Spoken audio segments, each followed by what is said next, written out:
Okay, hi Kaitlin. Hello, Connie. Thanks for coming here today.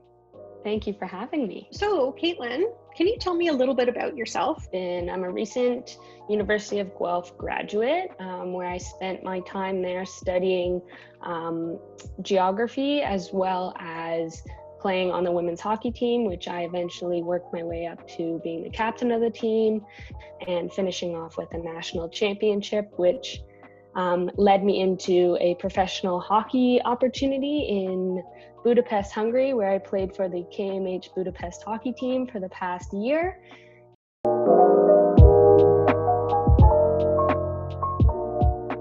What does the PLP say about your learning preferences? It says that my learning preferences are my Q2 is 35.5%. My Q3 is 34.2%, and my Q4 is 18.4%. I'm not surprised in the slightest that I am relatively uninterested in school based on that Q1 segment. It's never been a strong suit of mine in terms of not necessarily my skills within school, but just my desires and abilities to transfer my skills to a classroom setting. I love learning and stuff in just different ways, but the idea of building something and seeing a finished result, and that's something you can do a lot in either the building aspects and coaching. You see a lot of immediate results. That's something that I generally like to push my skills towards areas that can result in things like that. Being a Q2, Q3 learner, when you were going through school, what ways did you have of adapting some of the traditional kind of learning materials or to suit your learning preferences? I think one of the challenges that I had growing up through a schooling system is that, and I'm still learning this, is how to learn. I knew I didn't like learning in the traditional ways, but it was hard for me, and I'm still learning is how to adapt that. And it is kind of an ongoing process for me in terms of trying to work within a mold to the best I can, because it's up to the individual to make the best out of their circumstances or their skills. Something that is really big for me is environment. I had the hardest time working from home my whole life. I was so easily distracted by everything that was there, and I just wasn't motivated at all.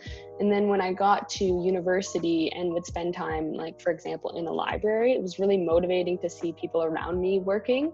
And it kind of inspired me to work myself. And like, for example, when I was a kid and would go to our like tree house in our backyard, it was an environment that there was nothing else there. I couldn't be that distracted because like all I could do was look up at the trees and the clouds. And there was nothing I could run away to. I was kind of in this little box. I have a really hard time with reading comprehension. It just doesn't stick with me well. And so when I'm working my way through problems now that they're all digital, I will highlight something I'm not comprehending reading, and I'll like and I have a command on my computer that will read it back to me, which is something that is a lot easier for me to read along while someone's reading. It slows it down for me, and it becomes a little bit more digestible when you hear it coming from someone else. It's something that I struggled with on tests always, was even just understanding the question. I would be so stressed and have anxiety about just reading it that it would deter me from actually understanding it. And it wouldn't have done, it's not correlated at all with my ability to understand. The vocabulary was never too dense. It was just a matter of breaking it down and digesting it, which is something that I found helpful when I'd have someone else read it to me as well, on my own command and as many times over as I needed, which was just tremendously helpful as a kid. So you were very creative about how you kind of created your own workarounds and didn't expect the system to adapt to you, but you were like, okay, how can I work with this? And and it happens. Like I thought maybe that my inability to comprehend was based on my lack of interest for school, but I found in some of the areas that I was the most interested in, I was still struggling with that basic form of like looking at something and then doing something, like a math problem where they would read you or you'd learn the steps and then you'd have to do it. That was always lost on me. I was like, I need to see someone show me how to do it. I want to watch them work through the problem themselves. And I take that to the hockey rink when we, in between drills, our coach will bring us over to the whiteboard and he'll draw up a new drill, let's say. And I would never understand it. I'd be like, I just got to go to the back of the line and watch it. I'd always end up in the clouds, not paying attention. And it wasn't for lack of interest. This was my passion, my favorite thing to do. Mm-hmm. I loved learning new drills, but I was like, I just have to watch it. Well, hopefully like now that you have a real sense of this is how you learn new things, that you can kind of leverage that and be like, okay, so when I'm facing this situation, I know I need to do this. How can I set this up? I mean, it sounds like you've done this really well with a lot of success already. Yeah. And I honestly can't imagine growing up in a world where I didn't have the visual aids that I've had. For example, like YouTube has been one of my greatest assets as a learner. I taught myself how to play guitar through YouTube. I taught myself how to build things through YouTube. I taught myself how to play hockey through YouTube. And I've taught myself math when I'm having to learn through YouTube because I can watch people do the steps. And I can't imagine, for example, in guitar, if I had to read off of a music sheet and they show you finger placements and stuff, but mm-hmm. it wasn't digestible for me as a learner. And when I could see someone doing the motion, I could repeat it. It was like, I see and mm-hmm. repeat, I see and repeat, but I cannot, it's like a very like bodily thing that I need to be able to see the action to like then replicate it with my body itself.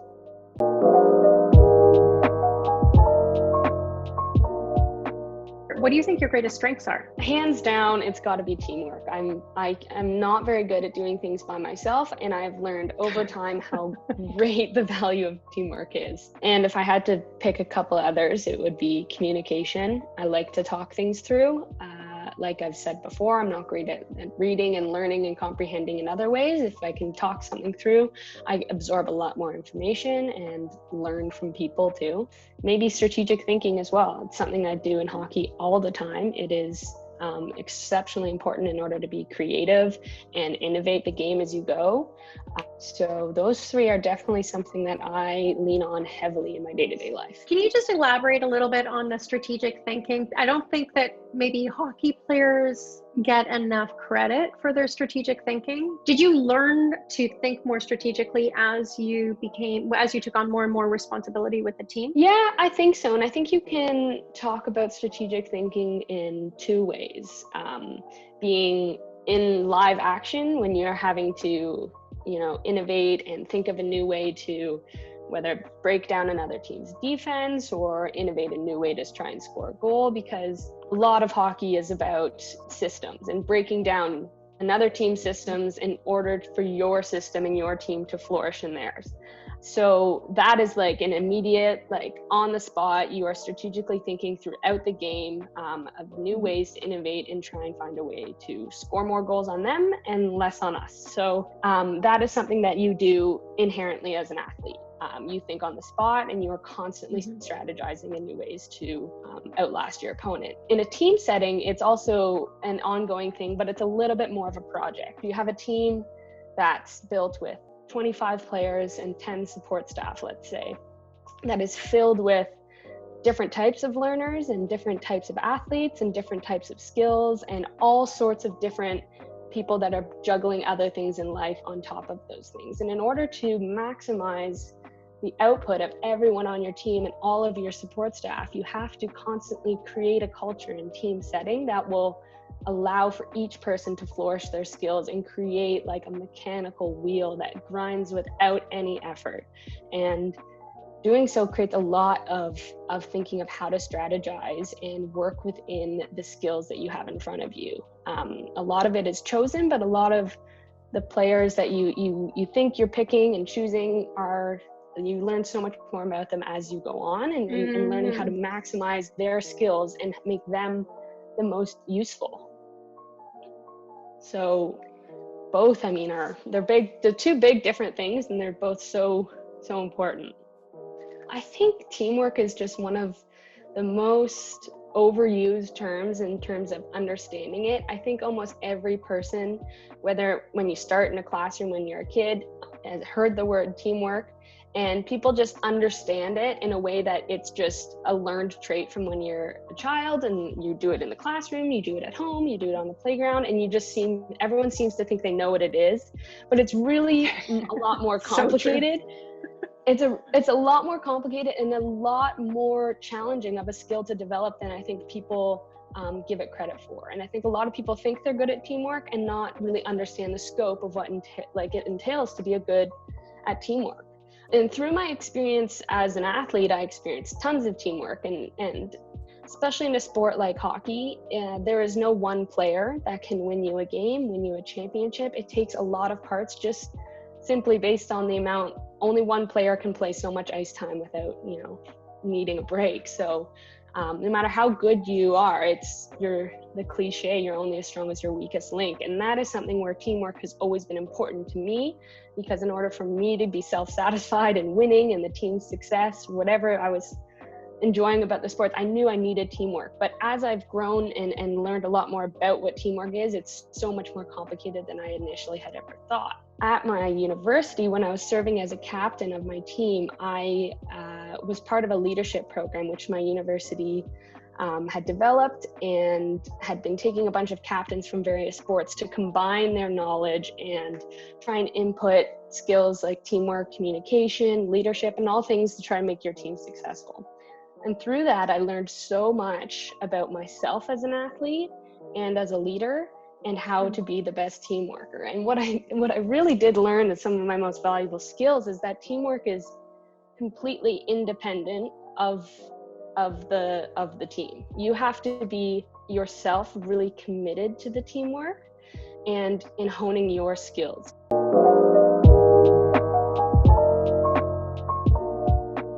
Everybody as an individual wants to be a leader. Everyone wants to say, I am a good leader, I have great leadership skills, but how are you good at being a leader? And that's something that is really hard to understand, and it takes a lot of self-understanding. And one of the things that I learned through this leadership academy was I got a lot of feedback from my teammates on what kind of leader I was. That taught me a lot about what kind of leaders they were. And I was a do-all person. I wanted to take full control of the situation. I wanted to be the one that did everything on the ice. I wanted to be the one that did everything on the team. I thought I was that kind of leader. I needed to lead by being the it person, whereas in reality, I've learned over time that that is not at all how leadership is, and leadership is about displacing your leadership. It's about giving everyone that has their own leadership qualities their opportunity to lead within their role. And that is the most important thing about being a leader, is sharing your leadership, because no one person can do it all, and everyone can be a leader in just different ways. And I think people need to understand is that it's complicated and it takes a lot of time to figure out what that role is.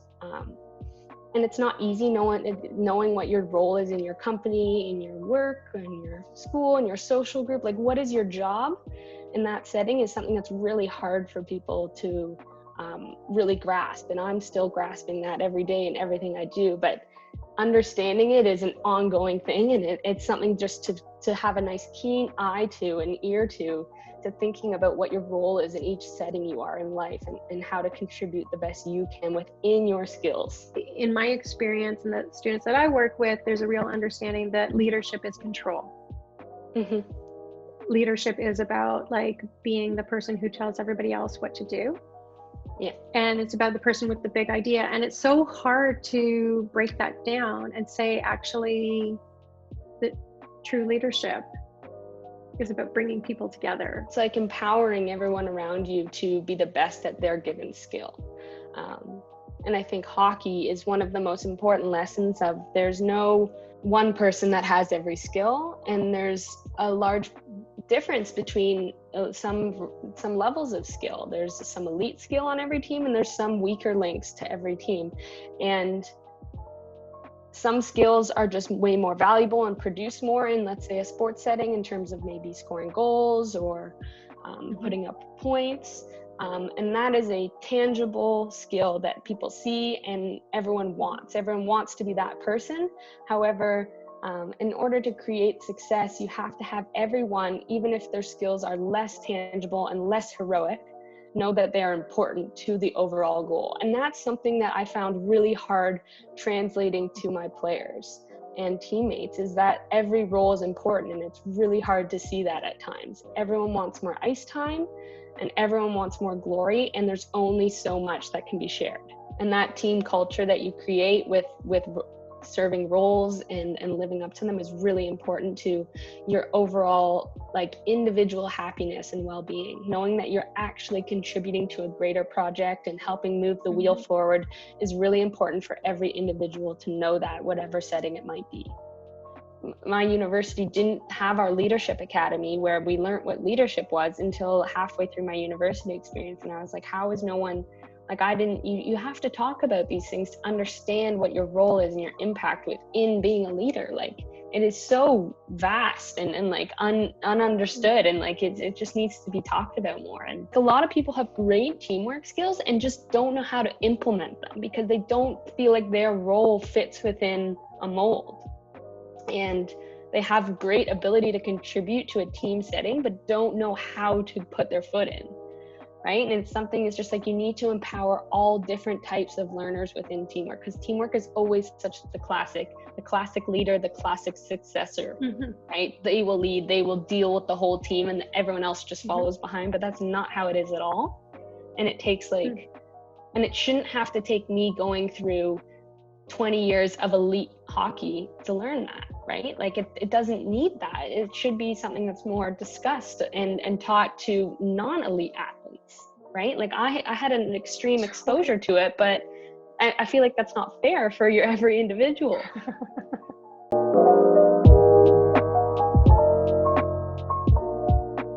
And this is a hard one to think of because there's a lot of things that I've done wrong. But I think if we're talking about the scope of teamwork, one of the most important lessons that I learned was to tone it down a little. So when I was a new captain on the team, our team was relatively young. I was only in my third year of university of 5, which is normal for athletes in Canada, is to take 5 years of university. So I was serving as a younger captain, and I was really intense. I was really hard on myself, and I held myself to tremendously high standards on the ice. And I grew up always learning about captains and leadership as you are the hardest working person on the ice. You are the hardest working person off the ice. You are the person that cares the most. You are the person that tries the hardest. And while there's a lot of truth to that, there's too much of it. And I learned that my intensity was too hard on other people. And I learned something from this leadership academy, is anonymously one of my teammates wrote, "Why are you harder on yourself than you are on everyone else?" And that was something that took me a lot of reflecting. And I was like, it's so true. I don't get off the ice and I'm like, and yelling at my teammates and yelling at myself. I'm mad at myself why I didn't perform, why I didn't score. And that made me realize how accountable my actions are and how much the way I treat myself spreads across the team. So what I learned from that is that a lot of people, when they wrote anonymously about my leadership, is that they were like, take the bag off your back. It is a team sport. You are not going to win alone, and you need to be easier on yourself. And that's something, when I read all of this, that people were noticing about how intense I was and how passionate I was about winning and how I just wanted to do everything for the team to win. And in turn, I think it was a little selfish when looking back on it, because it was about myself. I thought I was holding myself accountable to a higher standard to show my teammates that I was doing everything I could and that I was going to do everything for them that I could. But it was really affecting them far deeper than I'd ever imagined, because they were scared. They were scared, and it then pushed them wanting to be better and perform at a higher standard.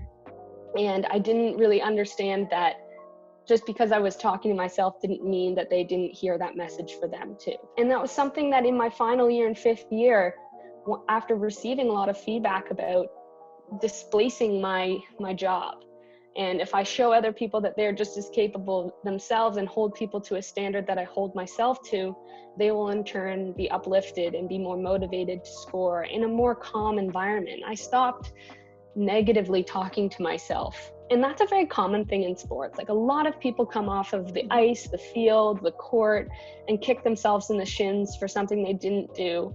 And it's something that I think a lot of athletes and people want to show everyone around them that they've made a mistake. You want to tell everyone around you that you know that you've made a mistake.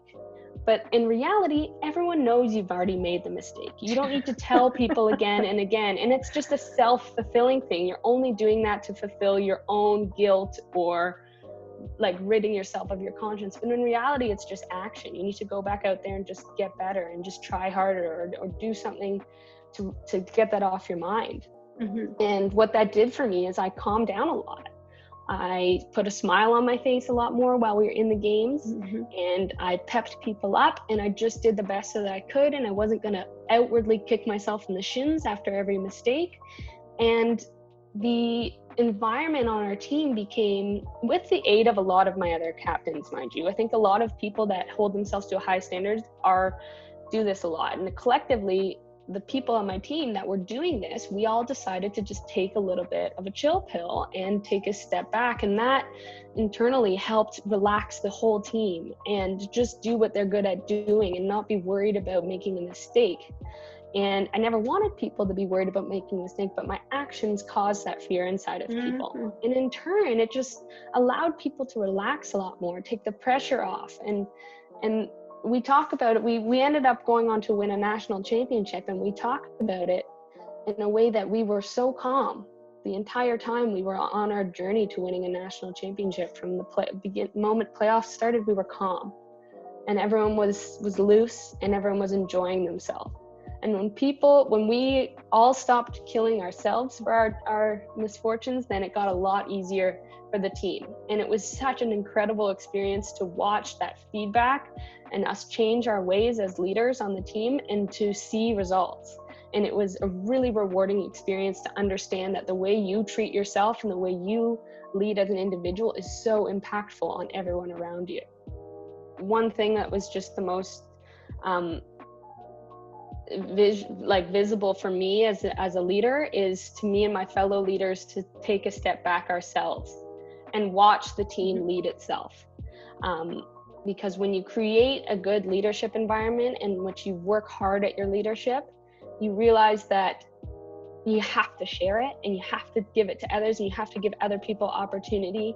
In our championship, we saw other people and younger players speaking up and chiming in times where I didn't have a word or I didn't have an action to help the team. There was other people that had opportunity to show their skills, whether it be in more emotional, nurturing moments, which I sometimes lack in a team setting. Like I said, I'm really intense. People showed their colors when you allow them to. So I think one of the greatest things just is being able to displace your leadership and allow other people to then shine a little bit brighter.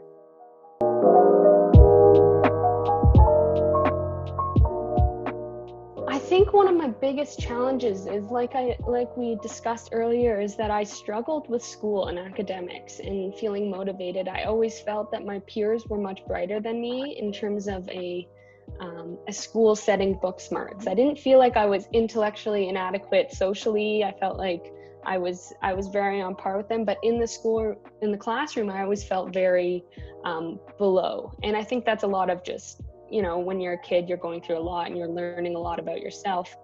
And when heading into university, the only reason I went to university and got into university was for hockey. And it got me into university, it got me a scholarship to play at university, and it got me motivated to get into university. Otherwise, I'm not sure I would have had that motivation. And then once being at university, I was very stressed in my first year of wanting to of being certain that I had to pass all my classes in order to play hockey still. That was never something I had to worry about as a kid. Those two things were separate. I played hockey outside of school and they weren't ever correlated. And as soon as I got to university, my love, my passion, and everything I cared for was dependent on me doing well in school. And I had to keep a scholarship, which meant I had to keep a certain average. And it was very motivating, but also stressful because I knew it wasn't something I was good at. And after about my second year of university, I wasn't doing that well in school, but I was staying in school and I was staying on the hockey team, but I wasn't doing that well in hockey either. And I realized that I needed to make a lot of changes, and I started working a lot harder at hockey. I started training a lot better, I started eating a lot better, and I really went gung-ho about it because I wanted to be really good at something, and I knew it wasn't going to be in the classroom. And I really wanted it to be hockey, and I worked hard at it, and in turn it helped my school get better. I was more motivated and productive in the school setting and in my social settings. It really like kick-started my like gears in life again. And that was something I didn't ever think I was capable of being able to do. It's really hard to get better at something that you've been doing for 18, 20 years. And when I was playing the game that long, you get stuck in a rut of doing the same thing over and over again, and you think you're doing everything you can, but you know that there's more. And finding ways to get better at something you've been doing for so long was a great challenge for me. And I knew what I could change, but I didn't know if it would really make a difference. And it did, because I committed myself, and I committed to my teammates that I was going to get better. And what was one of my motivating reasons to get better was that I was going to be a captain the following year. And I was like, if I'm going to be a captain, I have to lead by example. And I think that is one of the most important skills of being a leader, is that you just have to do everything you can and let the rest take care of it. If you're putting your best foot forward always, that's all you can do. And you have to be, in order to be confident in yourself, you just have to know you're doing everything that you can. And that was something I wasn't sure I was doing before, and I didn't know if I could do it. And it was really hard to do, but I put my foot down, and I put the pedal to the metal, and I went after it, and I saw a lot of results. And it was incredible to see how it affected my peers, because then I was pulling other girls in on the hockey team to train with me and eat the same way I was eating then. And it had a trickle down effect to my close friends, and everyone was seeing that I was like happier and a better athlete, and it was motivating them to get better too. And in turn, the way they were doing things before motivated me. It was like this great yin and yang relationship between like the sport and our individual abilities, that I was then able to share my skills and learn from my peers' skills in order to get better. And that just helped me in life, knowing that even with school, I'm like, if I just work a little bit harder, put in a little more time, it'll get better. And that helped me, just knowing that I was capable of doing more. And I think that's something that I really struggled with, and I know a lot of my peers and friends struggle with too, is just like knowing that you have an extra gear, another level. And tapping into that source is really hard to do. But now that I know that I've done it before, I know I can do it again. No matter what it is, I'm like, I know I have it in me to really grind it out. And it was a ton of hard work, like physically draining stuff, and also emotionally and mentally draining. And it was amazing, and I would do it again and again and again. Something that every individual struggles with, and if you don't, kudos to you, but you know what it takes, and you've seen other people do it, and it's just, you're not sure if you have it inside of you, and you're not sure if you're prepared to put in the work, or if you're not sure that you have the resources or the ability or the skill when push comes to shove to do it, so you don't try. And it would have really sucked for me if in my hockey, if I was at like a plateau, it felt like, and it would have really sucked if I worked this hard and didn't see any results. And that's what was holding me back this whole time, is that the prospect of not actually getting any better. However, in hindsight, there is no way that I could have put in more effort and not seen results in some facet of my life. Maybe I wouldn't have scored more goals, but I would have become a better worker, a better engine, a better person. Like there were so many things that contributed to me getting better in all areas that weren't necessarily correlated with hockey success, that I learned that you're capable of. And like one of the greatest things about sports is the immediate delivery of either success or failure. I, for example, will be skating down the ice and I'll be like, I'm going to try this thing to try and get around someone. And I'll know right then and there if it works or if it doesn't. And I'll know based on how the experience went, if it's worth trying again, if it's worth practicing, or if it's just not like, something that's not going to work. And that's something that's so rewarding about sports, is that you have to innovate strategy and try it and then go back to the drawing board constantly. It's a constant battle between trying and failing, trying and failing, trying and failing, because you fail way more in sports than you succeed, because the margins for error are so slim. I hear you. Same thing with tennis. Like you are 1 inch inside the line and 1 inch out. You know what I mean? And that's what you're trying to do in tennis. You're just trying to hit the balls to the farthest extremes of the court, right? Yeah.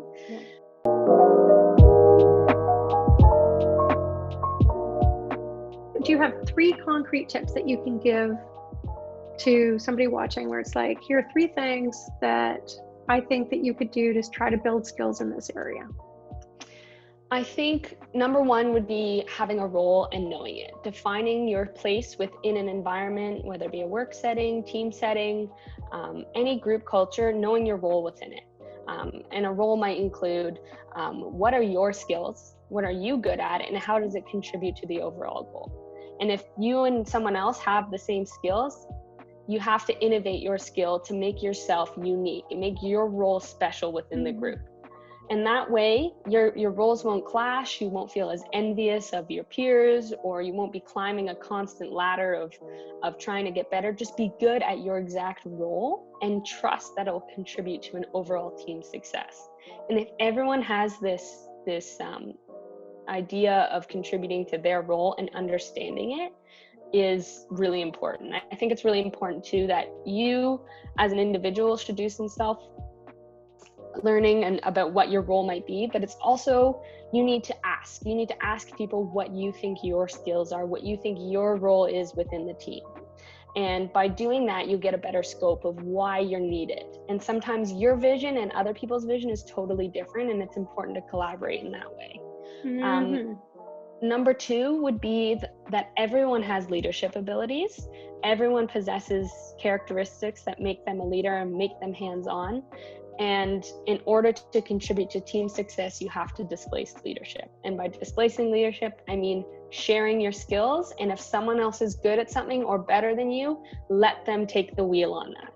And if someone else has input that you may not know, let them carry that. And by doing that, you create everyone with a sense of purpose. If people feel like they're not wanted within a team setting or aren't useful, then they won't be useful. So it's ensuring that everyone feels empowered within a team. And the third thing would be contribute to a team culture.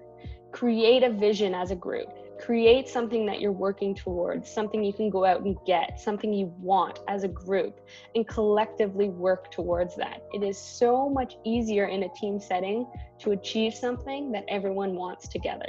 If not everyone wants it, not everyone will be working towards it. And it is so much more fun along the way when you're hitting goals and you are making things happen as a team towards making that goal. And that culture that you create as a team is everything. And that's way you'll be having more fun outside of your realm. My teammates have always been my best friends. That's because we always want to do the same things, because we have a really common cultural ground of what we want to achieve and what we like doing together. And I think that's so important, is if you don't create a cultural environment that everyone wants to work for or be a part of, it doesn't necessarily work in a team setting. It won't be teamwork unless you have that common goal and culture that everyone loves to contribute to.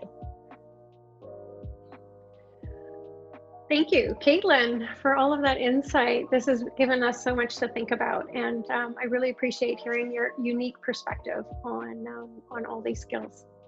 Awesome. Well, I was happy to help and contribute. I think this is such a great thing, especially coming from someone who's a little bit of an abstract learner. Like, I'm so happy you are behind something like this, because I think you saw me growing up, like needing something like this to know how to use my skills. Yeah, well, thank you for having me. I was happy to share my experience with teamwork and, how it helped me as a learner. And I really look forward to seeing where this goes, and hopefully it helps some people understand a different scope.